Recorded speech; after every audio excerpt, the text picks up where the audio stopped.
Hello ladies and gentlemen, and welcome to a new episode of Eve Echoes. Tonight on the show we're going to be announcing the winners for the community question of the week. This week's question was, do you solo PvP?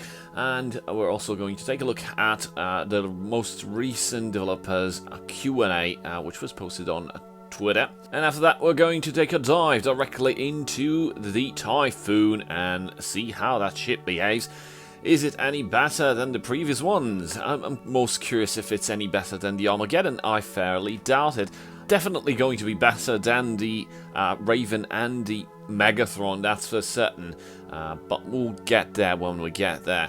So without further ado, let's see what random.org has in store for us today. 2 lucky winners will receive 1 Omega Combo clone each. First winner is Ben G. I really want ace ratios for some PvP and solo roaming. I love solo roaming and I had some scary moments, but love the adrenaline and that comes with a good hunt. Couldn't agree more. There's plenty of content to be exploring as a solo player, and most specifically in terms of solo PvP. Moving over to the next winner, and it's none other than Mosquito6699. To answer the question, no, I don't PvP in any form. I actively avoid it, but I want to start at some point. My biggest problem with it right now, aside from the fact I suck at it, 1, I don't spend money on the game, and with the cost of Plex, it's hard to maintain a mega while also covering the loss of ships and modules. Number 2, I don't have a lot of time to play, so that cuts down on the amount of VISC I can make. I'm hopeful that Arena will be implemented in a good way and give me a chance to learn. Lastly, I'm sad to see Sovereign go. You, him, and Baked are the only creators I watch on a regular basis and live vicariously through the 3 of you. Keep up the good work. Thank you very much, Mosquito. I'm really happy that you're following us, and thumbs up for being there. So congratulations Benji and Mosquito. You'll be getting 1 Omega Combo clone each delivered to your account. Just please be kind and leave a comment with your in-game name and your character ID down below in the comment section so I can pass that information to the relevant people so they can grant you the prize. Thank you all for participating, and please stay tuned until the end of the video because we'll be launching yet another community question of the week with 2 Omega Combo clones for 2 lucky winners. Moving over to the latest Developers Weekly Q&A, this basically covers week 17 March to 23 of March.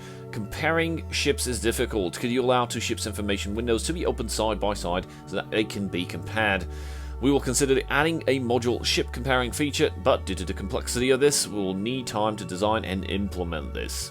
One thing I'd have to add here is we don't actually need a ship comparison item. We do need a module comparison item. Moving on to the next question, what are your plans about other types of drones like mining drones or webfired drones? We plan on adding salvaging and mining drones after we first further improve the gameplay experience in nullsec regions and the tutorial. But what about improving the drones themselves? The drone management, or there's so much cringy stuff about drones. Come on, please guys, fix those, then add extra content regarding drones. And improving the gameplay experience in nullsec and the tutorial, sure, but there's existing core functionalities inside the game that really need some love. Drones are one of them. I don't know if we will see drones being touched on the upcoming balance changes. Honestly, I doubt it. But there's a lot of issues when it comes to drones, and those should be addressed first. I mean, this is a prime example why the design board basically did not push for the first type of capital to be launched to be the carrier.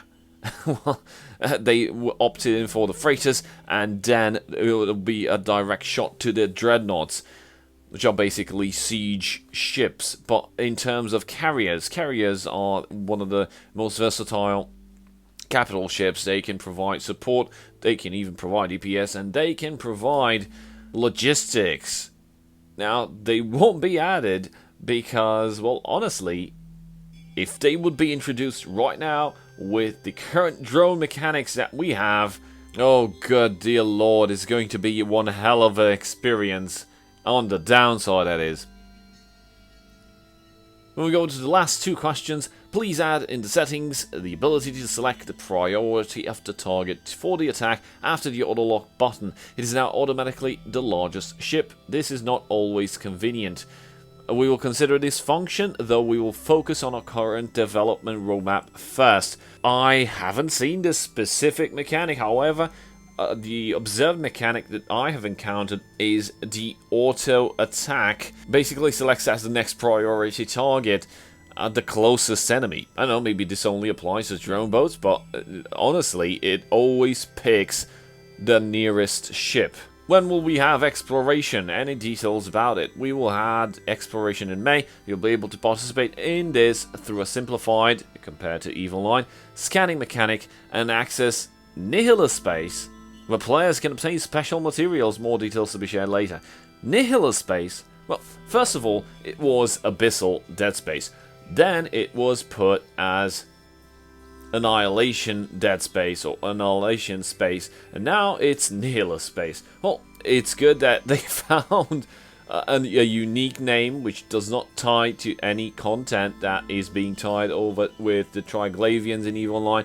Basically, we have absolutely no lore in EVE Echoes, so adding stuff, existing stuff from EVE Online, but without lore, without the backstory, that would have made absolutely no damn sense. So I'm guessing that after these Nihilus Space pockets will be added into the game, these are probably going to be the next focus target in terms of farming.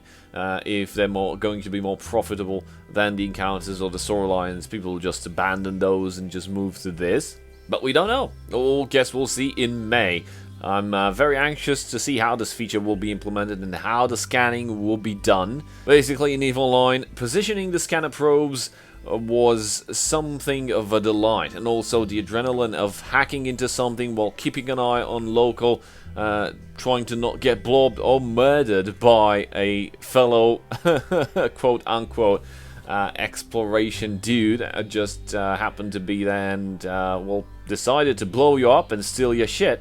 But honestly, the May patch is going to be huge. Hopefully, as I mentioned previously, it will not be launched as a one go. I hope, from the bottom of my heart, that it's going to be launched in stages, in chunks, to avoid major bugs that might cause the system to go bananas and ruin everyone's experience. But as one guy from Reddit mentioned, more bugs, I'd say more opportunities, and of course, more free skill points. Moving over to the review of today, which is the Flying Cigar. This is a name that has been given to the Typhoon a long time ago in EVE Online, basically because it looks like a damn cigar. Nonetheless, it has some decent amount of bonuses, better than the Raven, at least from what I can say just by looking at the stats. And we're going to dive right into what the ship can do. So, opening the ship panel, we can see it has a 736 slot loadout, bonuses. We've got large missile torpedo operation bonus per level. We get -5 large missile torpedo activation time, so it fires faster, and we get +5% large missile torpedo explosion velocity. This is one bonus that the Raven does not have, and it's a huge advantage when fighting in PVE against small stuff that just tend to get close. You can focus on the big stuff, of course, so we've got the DPS to do it, but this ship is good at getting rid of those pesky mosquitoes as well. Also, we get per Battleship Command bonus, per level we'll get another 5% scanner resolution, so it's the same bonus as the Scorpion. It's going to lock things faster, not by much, but decent amount of bonus. This is a fast battleship flying at 146 meters per second. Of course, all my fits involve afterburner, so we'll see some interesting stuff in the fitting panel. Minmatar ships have a specific perk, meaning they have similar stats in terms of shield and armor, so you can either fit them with shield tanking or with armor tanking. Now, for the purpose of this video, we know armor tanking is poop, but in some specific conditions, as we've seen on the Armageddon, armor tanking is still good in PvE. So let's move over to the fitting screen, because I have something to show you. Flat damage, no activation, we're still inside the station, so this is flat, cold damage. 1,340 DPS. We've got just 96 in drone damage. We've got some ogres, but you can very well switch them to some medium. I would recommend using Valkyries because they fly faster. And we got 1,244 missile DPS. Now, of course, on the high slot, we have Rapid Heavy Missile Launcher, which is a large type of launcher, but it fires heavy missiles at an increased rate of fire. It's definitely better than the standard large missile launchers and, of course, the torpedoes. Currently, torpedoes are pretty poop. We've seen the damage they can do, or well, at least I expected them to do a bit more damage. It talks a lot about how the large missile system works, and of course the torpedoes are at the lowest. And this also explains why the Type 2 bombers that are tech level 9 have been performing so poorly. Basically, they can't hit anything. So the high slot is pretty standard and staple. You can go with whatever configuration you like, but I would really recommend using rapid heavy missiles. On the medium slot, we have 2 large Nosferatus and 1 stasis web. You could switch the stasis web for a target painter, but honestly, the stasis web is much better, basically because with the rapid heavy missiles you'll still be doing good damage against cruisers, against battle cruisers, and of course battleships, and you also do considerable damage to frigates and destroyers. So I think there's no need to add a target painter, also because in PvE the stuff that gets near you most likely is using micro warp drive. Now, what micro warp drive does exactly what the target painter does. It increases the signature radius of that ship. So that's why we have no scrambler fitted. Why? Because if a ship has the micro warp drive activated, you might just as well use the web just to slow it down, so you can use that explosion velocity and explosion radius to your advantage while not cutting the MVD away. You know, if you apply a scram on an NPC, also on a player, it's a general rule, you will deactivate your opponent's micro warp drive. Normal micro warp drive, signature radius decreases, you'll deal shittier damage. So you want that micro warp drive to be running. Mostly what gets near you most likely uses micro warp drive. Just web them, reduce the speed so you can apply very good damage on them. Already talked about the drones. Low slot, surprise, surprise, it's armor tanked. And why is it armor tanked? Well, basically because you can dual wrap, something that it's really hard to achieve with using a double wrap on a shield tank. You could go with one shield tank, but you'll need additional resistances. I mean, of course, replacing one repper with resistance, that is an obvious choice. And we still have room for one item left, which is basically I decided to fill it with a ballistic control system. This is just to further increase the DPS, which is awesome, by the way. And keep this in mind, don't try to do missions, counters, basically PvE content with this ship against Garistas. Well, if you're wondering why is that, well, it's pretty obvious. The Garistas, basically Kaldari pirates, use guidance disruption modules, which will severely affect the behavior of your missile damage. Just taking a look at the capacitor, this thing is cap stable, so definitely better than a shield tank. When doing PvE content, what you want to do with this ship is basically orbit around 20-25 kilometers and apply damage and use the Nosferatu on your target. But you will also mitigate a lot of damage. We've talked about this in the previous videos. Slightest increase in speed will directly affect your enemy's tracking speed. Yes, you heard me right. You can speed tank with a battleship fitted with an afterburner. Moving over to the rig slots, we've got some capacitor control circuits to help with this awesome stable build in terms of capacitor. And on the left side we have just one tank rig, which is the auxiliary nano pump, which gives you armor repair bonus 30%, and 2 bay loading accelerators. Basically, 2 of these are better than 1 bay loading and 1 warhead, which directly gives you more damage for the missiles. So all in all, 2 rate of fire rigs are better than 2 damage rigs, or 1 rate of fire and 1 damage rigs. this is tested 100%. You can verify this yourself, but be my guest if you don't believe me. The ship behaves really well, mostly due to its agility and due to its speed. I wouldn't say it's better than the Geddon. It does feel better in a way, because it has 1300 DPS as opposed to the flat cold damage that we had on the Geddon, which was around 1000. But nonetheless, this is a good ship. It will do exactly what I want it to do, and that is a farm for me.